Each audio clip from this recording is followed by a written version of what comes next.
Friends, it is very easy to put text behind a static subject by creating a mask. But how about when a subject is moving? In today's video, I will be demonstrating the concept of rotoscoping. You will learn how to use this Rotobrush tool to mask subject, and then you can put any text or any other element behind it.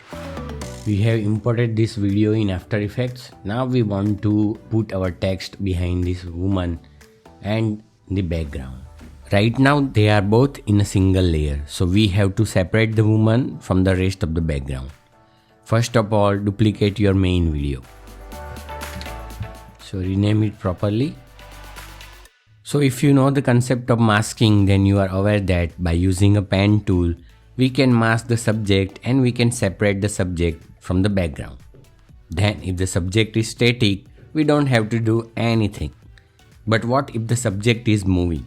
We have to manually adjust the mask keyframes by keyframes, which is very tedious and time consuming. The good news is we have a concept of rotoscoping. Bring the player head at the start and click on the video, double click on the video to open it in a layer mode. Select the Rotobrush tool and you will see the green circle with the plus sign. You can change the size of the circle by holding the Ctrl or Command key and clicking the mouse and dragging left and right. Paint the subject till you completely select the subject.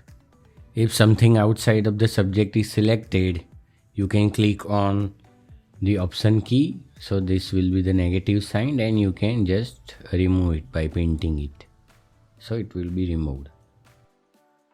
After completing the selection, go back to the selection tool and play from the start. You will notice that the software is tracking the mask frame by frame and trying to maintain it.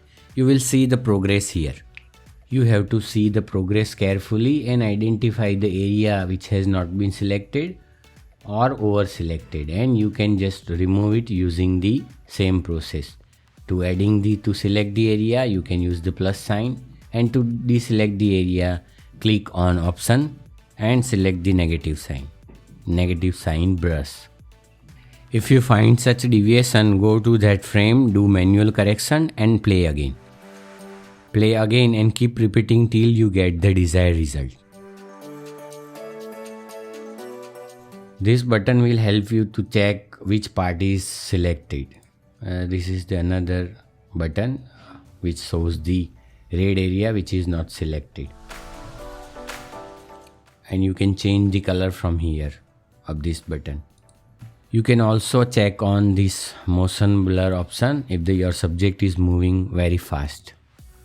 You can change the feather amount from here to adjust this selection and make it smooth, and you can also play with this contrast. Carefully check again the whole clip if any changes is needed. Do the correction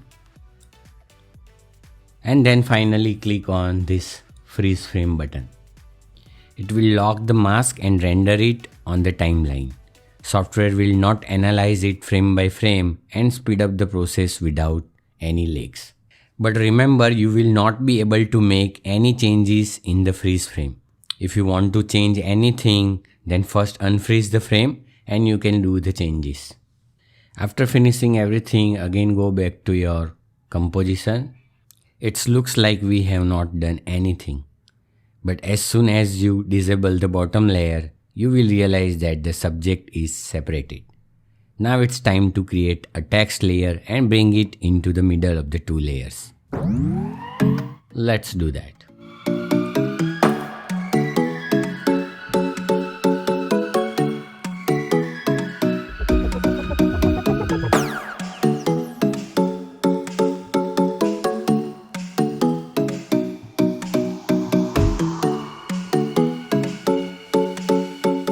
So you can see our text is behind our subject. So now we have placed text between the layer and now it is appearing like it is behind this girl. Another cool thing you can do here is add camera tracking to the bottom layer and use text and camera to create this cool effect like text is part of the background, which is I have already discussed in my previous video. If you are interested, you can watch it.